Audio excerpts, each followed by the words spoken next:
Vamos a la palabra de Dios en el libro de Segunda de Corintios, capítulo 3. Segunda de Corintios, capítulo 3. Hemos venido hablando en una serie de enseñanzas que se llama Transformación. Y empezamos hace 2 semanas y les estuve hablando acerca de ser transformados. Y lo importante que es abrir el corazón para nosotros poder ser transformados y renovados en la presencia de Dios. Y les hablé del libro de los jueces, porque el pueblo se apartaba de Dios y entonces los enemigos venían sobre ellos y los vencían. Entonces ellos se ponían a clamar a Dios. Entonces Dios levantaba un juez, Dios estaba con ese juez, les daba una libertad. Entonces regresaban a hacer las cosas malas y luego les iba mal. Entonces regresaban otra vez, Dios levantaba otro juez y así estuvieron por muchos años. Por muchos años estuvieron en un vaivén, ¿verdad? Y lo que ponía el Señor en mi corazón es que Dios no quiere que ese vaivén haya en nuestras vidas. Dios quiere transformar nuestros corazones. Como 3 amenes. Dios quiere transformar nuestros corazones, ¿verdad? Una transformación genuina. No es que, ay, sí, es que y trato mal a mi esposa y entonces ya entonces yo voy y cambio 2 meses y después regreso y soy igual y estoy así. No. Una de las promesas de Dios en la Biblia es que Él nos da una nueva naturaleza en el Señor y que Él puede transformar cualquier circunstancia. Y les hablé de abrir el corazón. Luego ya hace 8 les hablé de Getsemaní, la prensa de aceite. Cómo somos procesados por Dios y a Jesucristo. Dice el libro de Hebreos que por lo que padeció aprendió obediencia. Así que para todos los hijos de Dios les digo hoy que no hay dolor que no tenga propósito en nuestras vidas. Dios usará ese dolor, esas experiencias. Y Jesús, antes de sufrir los golpes, sufrió en el Getsemaní, sangró a la hora de sudor, de sangre, y a la hora tuvo estrés, tuvo cargas, tuvo afanes, y Él entiende nuestro estrés, nuestra preocupación, la presión que estamos viviendo. Antes de sufrirlo en la carne, lo sufrió en el alma. Y sé que hay personas que están sufriendo en el alma, en sus corazones. Pues quiero decirte que Dios entiende esto y Jesucristo está anuente a ayudarte, pero esos procesos no hay que abortarlos. Entonces traje la prensa de naranjas, ¿verdad? Y les dije que el jugo que va a salir de esto va a ser para muchas personas en bendición. Y que no abortes tus procesos en Dios, que Dios está con nosotros. Y hoy les voy a hablar acerca de Segunda de Corintios, capítulo 3, versículos 14 al 18, y dice la palabra de Dios: pero el entendimiento de ellos se embotó, porque hasta el día de hoy, cuando leen el antiguo pacto, les queda el mismo velo no descubierto, el cual por Cristo es quitado. Y aún hasta el día de hoy, cuando se lee a Moisés, el velo está puesto sobre el corazón de ellos. Pero cuando se conviertan al Señor, el velo se quitará. Porque el Señor es el Espíritu, y donde está el Espíritu del Señor, allí hay libertad. Por tanto, nosotros todos, mirando a cara descubierta, como en un espejo, la gloria del Señor, somos transformados. Digan conmigo, somos transformados. Somos transformados de gloria en gloria, en la misma imagen, como por el Espíritu del Señor. Espíritu Santo, en esta mañana, que seas tú, que no sea yo, tomamos lo que viene de Dios, desechamos lo que viene de los hombres y creemos que tú nos vas a hablar, nos vas a instruir, nos vas a llenar, vas a cambiar nuestra forma de pensar, vas a renovar nuestros corazones. En el nombre de Jesús, que el poder transformador de tu presencia venga a nuestras vidas hoy y que podamos ser instruidos y renovados por tu palabra y se despierte un hambre y una sed por tu presencia. Gracias, Señor, porque esa vieja naturaleza de nosotros morirá y en tu presencia seremos transformados y renovados en el nombre de Cristo Jesús. Amén. Creemos en esta mañana en el poder transformador de la presencia de Dios. Ahora bien, déjenme decirles 3 cosas de este pasaje. La primera de ellas es que podríamos pasar todo el día hablando del tema de Segunda de Corintios. Podríamos pasar todo el día conversando del antiguo pacto y el nuevo pacto, pero voy a hacerles un resumen de 2 minutos. Porque en aquel antiguo pacto que se había hecho, Adán había pecado y ese pecado lo había expulsado del jardín. Los ángeles con las espadas le dijeron: no vas a entrar más al Edén. Hay una separación, hay un pecado, no hiciste lo correcto. Y así fue, desde aquel momento el hombre separado de la presencia de Dios. Tiempo después Dios les da una ley escrita, que no solamente son los 10 mandamientos, sino una ley extensa, moral también, con muchas reglas y cosas, y ellos tienen que empezar a cumplir, pero se dan cuenta que es imposible cumplir esa ley. El que falla en una sola cosa, falla en todo. Y ese antiguo pacto, el sumo sacerdote entraba una vez al lugar santísimo y ofrecía un sacrificio para que los pecados del pueblo fueran cubiertos. Y si aquel sumo sacerdote pecaba, él entraba con unas campanas y entraba, y si él había entrado en pecado, moría, pum, caía, y no se oían las campanas. Entonces de afuera lo jalaban. El problema no era solo ese, el problema era quién sigue, que le gustaría ese trabajo. Y entonces ese pacto, esa religión, ¿verdad? Esa idea de acercarse a Dios. Viene Jesucristo, y Jesucristo no es que la desecha, Jesucristo cumple toda la ley. Él la cumple toda la ley sin fallar, pero luego va a la cruz del Calvario y muere por nosotros. Y entonces establece un nuevo pacto, el pacto del Espíritu Santo. Y él nos dice ahora a nosotros que el justo por la fe vivirá. Y Él nos enseña este nuevo pacto. Entonces al pueblo le costaba. Si a mí me enseñaron así, yo aprendí así, esto fue lo que me dijeron. Entonces ellos no podían ver la obra de Jesucristo por nosotros. Les costaba entender todas estas cosas. Y entonces dice que era como un velo sobre sus rostros. Y usa el ejemplo de Moisés, que es lo segundo que les quiero decir. Moisés subió al monte y estuvo 40 días y 40 noches 2 veces con Dios. Y 40 días y 40 noches recibió indicaciones. Dios le dio los 10 mandamientos y Dios le dio la ley con la cual se iba a regir al pueblo. Y dice que cuando Moisés bajó en el antiguo pacto, estuvo en la presencia de Dios, bajó, su rostro brillaba. Si en el antiguo pacto el rostro de Moisés brillaba, ¿qué no podría pasar con nosotros cuando abrimos nuestros corazones a la presencia de Dios? ¿Qué no podría ser transformado? Y entonces él baja y el pueblo no lo puede ver. Entonces él tiene que ponerse un velo. Un velo que hacía que el pueblo no viera la gloria de Dios en él. Le resplandecía el rostro. Pues quiero decirte que esa misma transformación nosotros la podemos vivir en la presencia de Dios. Y a veces nosotros hacemos de seguir a Cristo y del Evangelio y de la predicación algo muy basado en nosotros. Cuando yo esté bien, cuando me porte bien, cuando sea digno. Nunca nadie será digno. Nosotros podemos entrar a la presencia de Dios por el sacrificio de Jesús en la cruz del Calvario. Y la Biblia está llena de historias de hombres y de mujeres que fueron transformados por la presencia de Dios. Y si tú le crees hoy al Señor, el Señor puede transformar tu vida. El Señor puede transformar tu familia. El Señor puede transformar a tus hijos, tu casa, tu hogar. El Señor puede transformar cualquier circunstancia negativa en algo positivo para ti.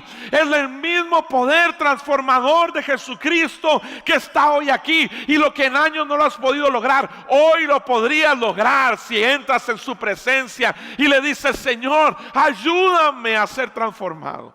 Necesito un cambio en mi vida. Y vemos a Moisés, que Moisés era un hombre, me imagino, de carácter duro. Asesinó a un egipcio.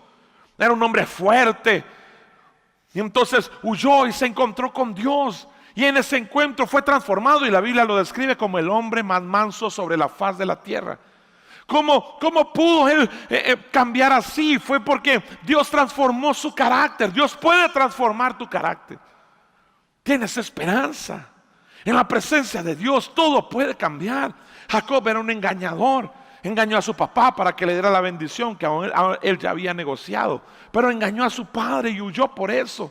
Pero tuvo un encuentro con el Señor. Y el Señor transformó su vida y dejó de ser Jacob el engañador a ser Israel. La primera vez que se menciona el nombre del pueblo de Dios, aquel hombre lo recibió no porque era bueno y era perfecto, sino porque su corazón fue transformado en la presencia de Dios. Vemos a Pedro armado, violento. Inclusive ya había caminado 3 años con Jesús, y cuando lo iban a tomar sacó la cuchilla y cortó la oreja. No sé si por 3 años de no practicar falló, pero cortó una oreja. Y entonces Jesús viene y hace aquel milagro. A ese Pedro lo vemos al final, su vida transformada, renovada. Podemos leer de Job, cómo pasó por circunstancias tan difíciles, y él termina su libro diciendo: de oídas te había oído, mas ahora mis ojos te ven. Me humillo y me arrepiento, Señor, por lo que he hecho. Podemos ver a Saulo de Tarso, que iba camino a matar cristianos. Los amarraba a su caballo y los arrastraba por todas las aldeas para que vieran lo que les iba a pasar a los seguidores de Jesús. Y él iba camino a asesinar y a matar y a destruir. Y ahí se encontró con el Señor. Porque no importa qué es lo que hay en tu corazón, no importa cuál es tu intención, todo aquel que se encuentra con el Señor será transformado. No por fuera, ni lo que dice, lo que hace. No, Dios quiere transformar tu corazón de adentro hacia afuera. Los cambios externos se van a dar cuando un corazón es renovado y transformado. Dios está llamando a la iglesia a buscar su presencia. No sé si recuerdas cuando te encontraste con Dios, pero no creo que haya sido un día como: ay, hoy voy a encontrarme, hoy me transformo en pandereta, ¿verdad? Voy a ir a ver qué hago y voy a hablar diferente, voy a hacer... No. En tus pecados, en nuestros pecados, en nuestras rebeliones, Dios se encontró con nosotros. En una crisis, en una enfermedad. Seguimos siendo Saulos de Tarso, que Dios nos tiró del caballo en nuestros peores días y nos levantamos como otra persona. Y yo necesito ese poder transformador de Dios hoy en mi vida. Inclusive podemos ver a Saulo seguir adelante en su vida y en su liderazgo y en su ministerio. ¿Y sabes qué? Él rechaza a Juan Marcos porque lo abandonó en un viaje. Y le dice: no, yo con usted no ando más. Y si tú miras el final de Saulo, bueno, de Pablo, en 2 de Timoteo, él dice: mándenme a llamar a Juan Marcos, porque él también estaba siendo formado. Tenemos que ser una iglesia que aprenda a comprender que Dios está trabajando y está procesando a cada uno de nosotros por aparte. Y que no puedo juzgar el proceso de otra persona que tengo a la par, atrás, al frente. No, es que mi papá va y levanta las manos ahí, pero cuando llega a la casa es todo amargado. Ojalá estuviera todo el día en la iglesia levantando las manos, a ver si se calma. Pero ¿sabes qué? Tú no sabes si tu papá está pasando una crisis interna, si está presionado por esta pandemia, si cosas están pasando en su trabajo. Tú no sabes si en la casa algo está pasando con tu papá. No le puedes decir a tu papá hipócrita porque levanta las manos. Tal vez tu papá ha entendido algo que no has entendido. Si Dios no me cambia, ¿quién me va a cambiar? Tal vez tu mamá no ha reaccionado bien. Tal vez tu esposo, tu esposa, tal vez la familia. Tal vez quien tienes hoy al frente, atrás, o está ahí en tu casa mientras ves esta transmisión. Le podrías decir: tú no deberías levantar las manos, no deberías acercarte a Dios, tú no deberías, no tienes el testimonio. Tal vez esa sea una persona que está en el proceso de transformación de Dios. Y yo no puedo juzgar los procesos de Dios. Necesito acompañar, creer en esa persona.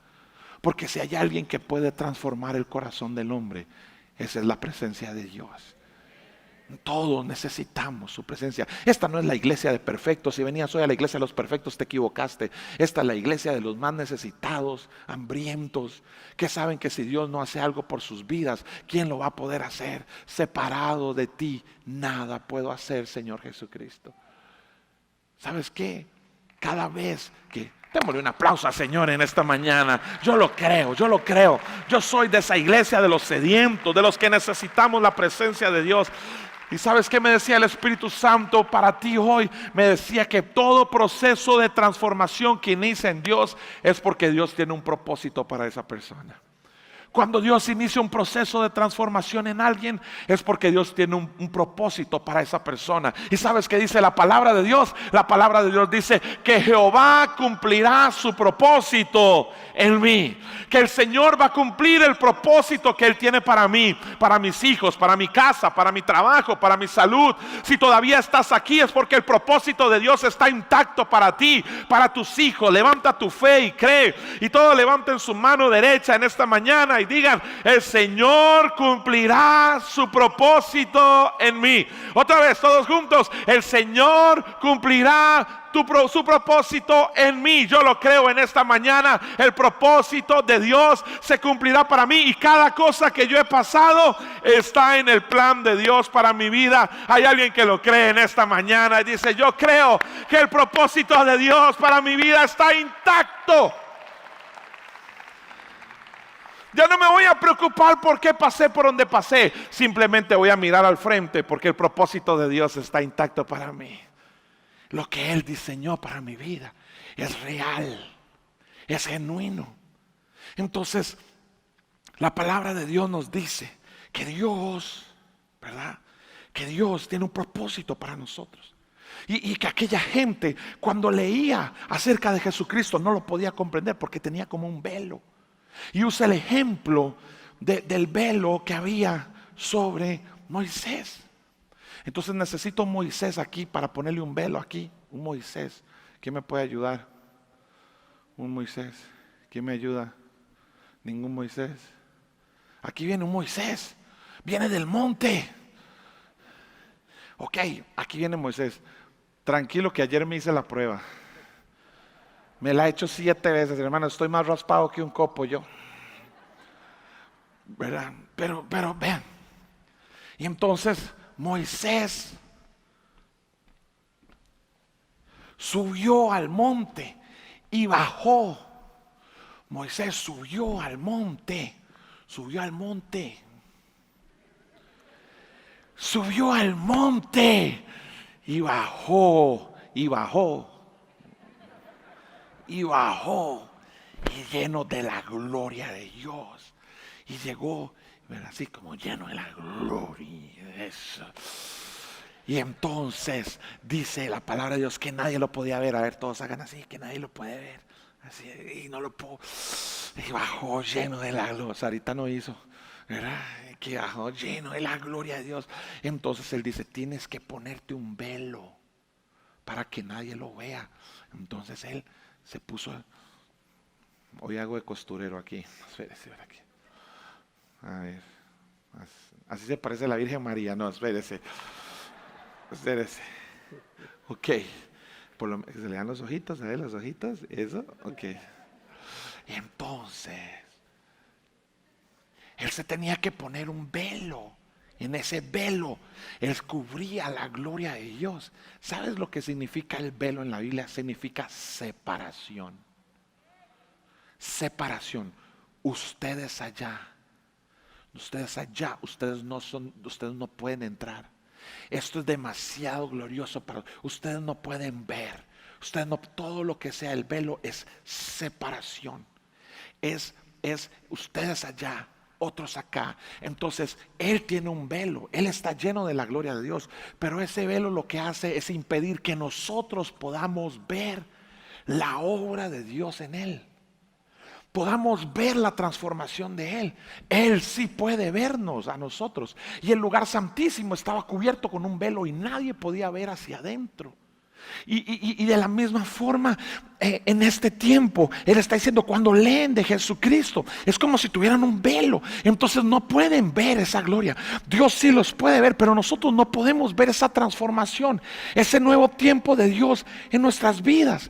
Y cuando dice leen, y lo leen y no lo entienden y no lo comprenden y no sucede algo en sus corazones. Sí, porque vengo al culto y vengo y hago y vengo y yo cumplo, pero en realidad no he tenido la revelación de Jesús en mi vida, esa transformación que sucede en la presencia de Dios. Tal vez hay gente que nos ve hoy o están aquí, que vienen por primera vez, segunda, tercera, y en algún momento dirán: bueno, yo no siento que nada esté pasando conmigo, pero algo está haciendo Dios. Y la única forma de ser transformados es en la presencia de Dios. Y entonces dice la palabra de Dios que nosotros, ¿cómo? A cara descubierta. Somos, ¿qué? No los escuché. A cara descubierta somos, ¿qué? Somos transformados a la gloria de Dios. Somos transformados a la gloria de eso. Y el Señor nos transforma, no es tapando, sino que hay velos en nosotros que tienen que caer. Hey, pastor, yo no tengo ningún velo. Yo no tengo, véame cómo ando eso, ando mascarilla, ¿verdad? Yo por mí, pero en realidad, si lo leemos en la Nueva Versión Internacional, hay algo que llama mucho la atención. En 2 de Corintios, capítulo 3, versículos 14 al 18. En la Nueva Versión Internacional dice: sin embargo, la mente de ellos se embotó, de modo que hasta el día de hoy tienen puesto el mismo velo. Al leer el antiguo pacto, el velo no se les ha sido quitado, porque solo se quita en Cristo. Hasta el día de hoy, siempre que leen a Moisés, un velo les cubre la cara. ¿Cuántos dicen amén? No, un velo les cubre ¿qué? El corazón.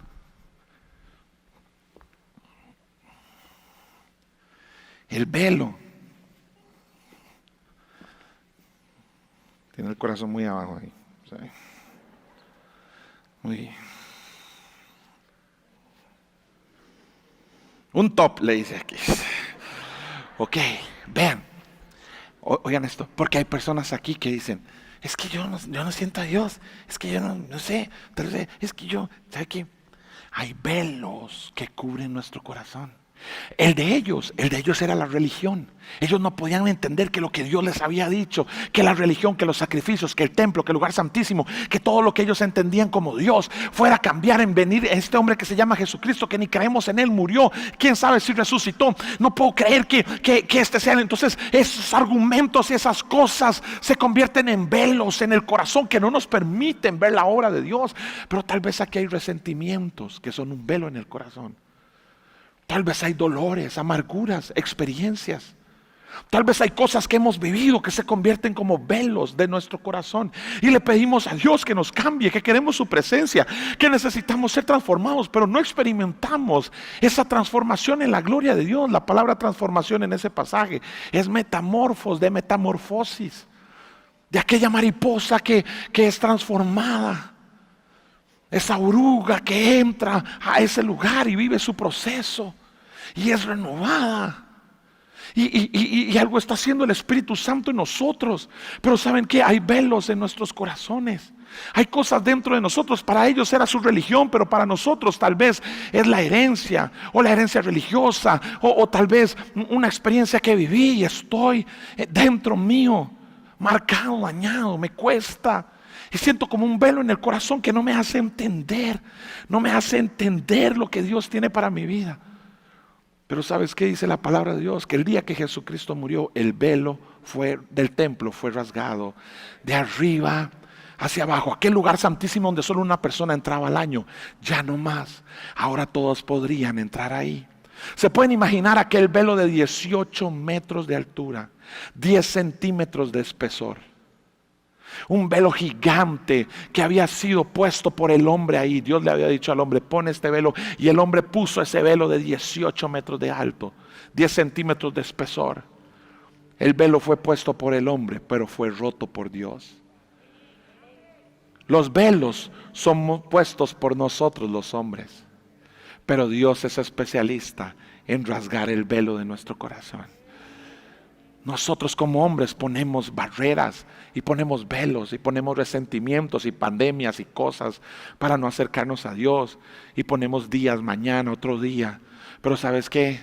Una cosa le pido al Señor, y es que hoy Él rasgue el velo de nuestro corazón. Esta es mi única bufanda, así que no la voy a romper. Y el Señor quita el velo del corazón. ¿Y sabes qué pasa? Ahora sí, el corazón descubierto puede ser transformado por la gloria de Dios. ¿Y sabes qué? Para rasgar ese velo, muchas veces Dios nos hace pasar circunstancias, vivir procesos. Nos hace pasar por desiertos y valles. A veces son circunstancias, pero al final termina Dios rasgando el velo de nuestro corazón para que entremos en su presencia y podamos ser transformados. Que dejemos de ser esos hombres mañosos y empecemos a ser hombres de Dios. Y dejemos de ser esas mujeres mañosas. Yo sé que aquí no hay ninguna, pero es por aquello.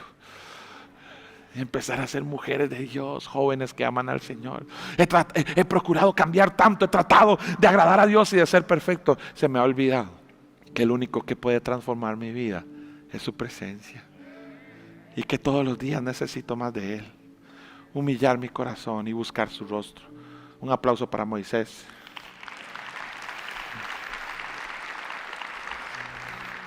Hey, ¿saben qué? Dice Segunda de Corintios capítulo 3, versículo 17, una promesa de Dios para nosotros. Segunda de Corintios 3, 17, ahora bien, el Señor es el Espíritu, y donde está el Espíritu del Señor, allí hay libertad. Allí hay libertad. Donde está el Espíritu del Señor, allí hay libertad. Hay libertad para tus hijos, para tu casa, para tu familia. Pero hay una libertad para tu corazón. Hay una libertad para ti. Donde está el Espíritu del Señor, allí hay libertad. Y yo lo creo, esa es la libertad con la que te puedes acercar hoy a la presencia de Dios, porque el velo fue rasgado. Acerquémonos confiadamente. Esa es la misma libertad con la que podemos entrar a la presencia de Dios. Es la misma libertad con la que podemos acercarnos a Él. Es la misma libertad con la que tú puedes volver a amar, volver a empezar, volver a creer, volver a abrir ese negocio, volver a levantarte. Es la misma libertad donde está el Espíritu de Dios. Esa es la libertad que nosotros podemos experimentar en Dios. Cuando yo tenía como 20 años, toda la vida crecí en la iglesia, toda la vida fui a todas las escuelas dominicales, a todas las actividades, pero no conocía a Dios. Yo no había sentido esa presencia, no se había revelado a mi corazón. Y yo recuerdo que habían cosas en mi vida, y yo conociendo el Evangelio y todo, cosas que yo había sido educado en ellas, pero muchas de ellas yo no las podía vivir. No tenía el dominio propio, el carácter, me costaba. Y en aquel campamento que me llevaron, yo recuerdo que estaban ahí orando al final, y allá habían pasado actividades, y ay Señor, que se acabe esto rápido ya para irnos. Y en eso el Espíritu Santo cayó ahí en ese lugar, empezó a tocar vidas, y me tocó a mí. Empecé a llorar, a llorar, a llorar, ¿verdad? El líder mío me trajo papel higiénico. Imagínense cómo quedé secándome con papel higiénico, todo tostado así, ¿verdad? Yo decía, qué vergüenza, todos me están viendo, nadie me estaba viendo. Algo estaba pasando ese día en mi corazón. Me levanté de ese piso ahí. No, les confieso que yo no era, ya no tengo ganas de pecar, ya soy un ángel. No. Pero algo había pasado dentro mío. Regresé a mi casa ese día, me dijo mi papá. Al día siguiente, ese lunes, nos habían regalado una semana en la playa, en una casa de un hermano de la iglesia. Y al día siguiente nos íbamos. Entonces yo llegué al campamento, me dijo mi papá, ¿cómo le fue en el campamento? Hey, me fue bien, sí. Qué bueno, alístese que mañana nos vamos. Yo le dije, no, es que no voy a ir a la playa. Y me dice, ¿por qué no voy a ir a la playa? Es que me voy a quedar orando. Y me dice, papi, ¿qué? Este ni orar sabe. No sé, papi. Necesito orar. Necesito buscar a Dios. Sé que yo estoy seguro que en esta transmisión hay gente, y aquí hay gente sentada, que podrán ser la gente menos perfecta del universo, pero Dios los está llamando a orar. ¿Sabe qué? Tenemos meses de estar orando, como 2 meses. Y a mí esto nunca se los he dicho ni a los que oran conmigo y a todos ustedes, ¿verdad? Pero se los voy a decir, oye, uno ora. Y entonces ora para que las cosas cambien, ¿verdad? Señor, cambia a mi vecina, que le caiga un rayo. No, eso no, ¿verdad? Pero tócala, Señor, por favor. Y cambia a mi esposo, que es un mañoso. Y cambia esto, y cambia esta circunstancia. Y uno empieza a orar. Y al final el que cambia es uno. Uno ora. Y al final el que tiene que cambiar es uno. Y a través de los procesos con Dios y la oración, termina el corazón nuestro siendo más sensible. Termina el velo rasgado. termina el Espíritu Santo haciendo algo, transformando mi vida, mi corazón y renovado. Yo recuerdo que aquella semana pasé orando de lunes a viernes y yo ni sabía, ni me acuerdo que oré, pero recuerdo que mis papás habían llamado y que ya venían de regreso y era viernes, y aquella tarde le dije: Dios, no puede ser posible que me quedé toda esta semana aquí, no me has dicho nada, me hubiera ido a la playa mejor si hubiera sabido. Y el Señor dijo a mi corazón: Eduardo, ¿cómo te voy a hablar si no te has callado toda la semana? Y yo dije: sí, ¿verdad? Me quedé un rato callado en la presencia del Señor. Ese día recibí mi llamado para servir a Dios. Solos, Él y yo, en un cuarto. Pasé de un desastre dominical a un viernes para servir al Señor. Y a veces nosotros pensamos: no, es que tiene que pasar esto, tiene que vivir esto. No. Un momento en la presencia de Dios puede transformar mi vida. Un momento en la presencia de Dios puede cambiar mi destino. Y recuerdo que ahí empecé a servir al Señor. Viví muchas pruebas. Me caí demasiadas veces. Momentos dije: esto no es para mí, estoy cansado. Otros momentos dije: con los errores que he tenido, creo que Dios jamás me va a perdonar. Pero aún así seguí adelante. Viví mis procesos en Dios. No aborté la prensa que exprime aceite. Expuse mi corazón cuando lo tuve que hacer y me humillé delante de Dios. Y un momento en su presencia transformó mi vida.